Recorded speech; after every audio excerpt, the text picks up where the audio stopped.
If you love the idea of having a gorgeous garden, but don't have the time or the energy for constant watering, pruning, or fussing, this video is for you. Today I'm sharing 15 perennials so easy to grow, it honestly feels like cheating. These are my favorite low maintenance, high reward plants that will make your garden look amazing, even if you forget about them half the time. Let's get started. First on the list is Black-Eyed Susan. It's hardy in zones 3 through 9. It likes full sun and average to well-drained soil. These golden yellow, daisy-like flowers will bloom from midsummer until fall. You don't need to deadhead them, and you rarely need to water once established. And they'll even self-seed. So just plant them and let them do their thing. Catmint, hardy in zones 3 through 9. It likes full sun to partial shade, and it likes well-drained and even sometimes dry soil. Catmint may look delicate, but it's tough. It can bloom for months, it has a very nice fragrance, and it is rabbit and deer resistant. Try Walker's Low or Cat's Pajamas for a tidy, compact option that looks great around borders or walkways. Coneflower. It's hardy in zones 3 through 9. It likes full sun and will tolerate poor or dry soils. They come in more colors than just purple now, so you can find them in orange, pink, yellow, and some are even green. They're drought tolerant, they bloom for weeks, and you can leave the seeds up in the fall to feed birds and add some fall interest. Next up is Russian sage. It's hardy in zones 4 through 9. It likes full sun and dry, well-drained soil. This is one of the plants that is fantastic because it actually likes being neglected. No fertilizer, very little water, and just keeps blooming with those soft lavender blue flowers and silver foliage. Sedum, hardy in zones 3 through 9. It prefers full sun and can tolerate many different soil types as long as it's well draining, including sandy or rocky soils. They are succulents, meaning they store water in their leaves, which makes them drought tolerant. A lot of people know the classic Autumn Joy, but there are also other varieties, including the Sun Sparkler series.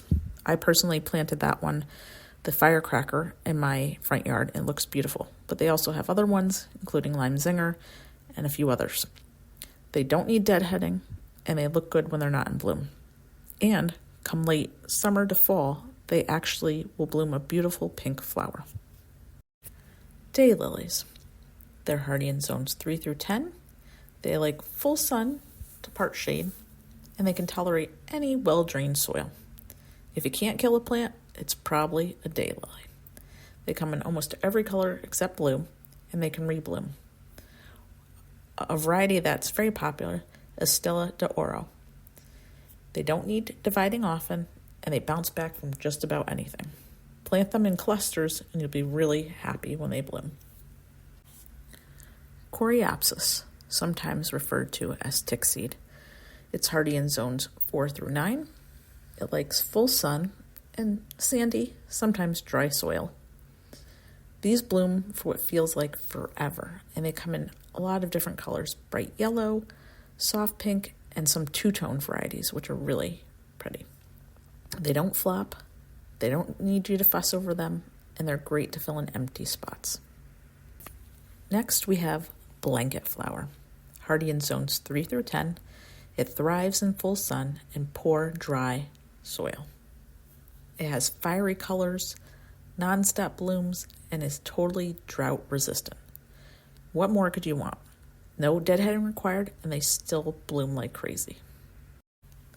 Lamb's Ear, hardy in zones 4 through 9. It thrives in full sun, dry, well-drained soil. This one's more about texture. The soft, silvery leaves feel like velvet and make a gorgeous ground cover or border. It can be evergreen in warmer zones and thrives in dry conditions. In late spring to early summer, it actually sends up tall spikes of fuzzy purple flowers that attract bees and add vertical interest. Although many gardeners just grow it for the foliage. It basically takes care of itself and looks great all season long. Yarrow, hardy in zones 3 through 9. It prefers full sun and dry, poor soil. Yarrow is basically indestructible.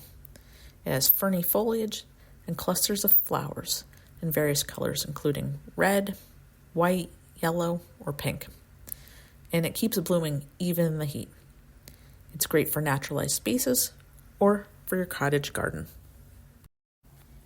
Hardy geranium, also known as cranesbill. It's hardy in zones 4 through 9.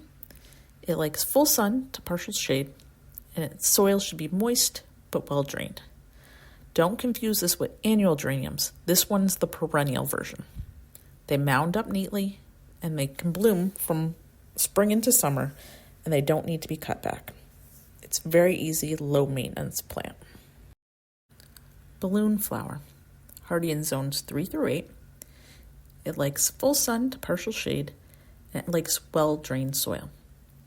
Before this flower opens up, the buds literally puff up like balloons. Kids get a kick out of them. They're compact, bloom reliably, and they don't need dividing or pruning. So set it and forget it. Bee balm, hardy in zones 4 through 9. It prefers full sun to partial shade and moist, well-drained soil. If you want hummingbirds and pollinators coming to your garden, plant bee balm. It spreads slowly, blooms in red, purple, pink, or white, and there are newer varieties that resist powdery mildew. Cora bells, often referred to as heuchera, hardy in zones 4 through 9, and it likes partial shade. Its soil should be moist but well drained. These plants are grown mostly for their foliage, and they come in almost every color, from deep plum to peach to lime green. They're low mounding, and they have tiny flower spikes in summer. They're a great filler plant that doesn't quit. And last on my list is hellebore, also known and called Lenten rose. It's hardy in zones 4 through 9. It likes partial shade and moist, rich, well-draining soil. These bloom in late winter or very early spring, so they're good for when everything else is still dormant. They're evergreen in many zones, totally deer resistant, and live for many years without zero attention. So there you have it. 15 perennials, so low maintenance, it's almost unfair. Whether you're planting a brand new bed or just want something you don't have to babysit, these plants deliver beauty without the burnout. Let me know in the comments which ones you're growing or which one you're planting next. And don't forget to like, subscribe, and hit the bell so you don't miss more easy, no fluff gardening tips.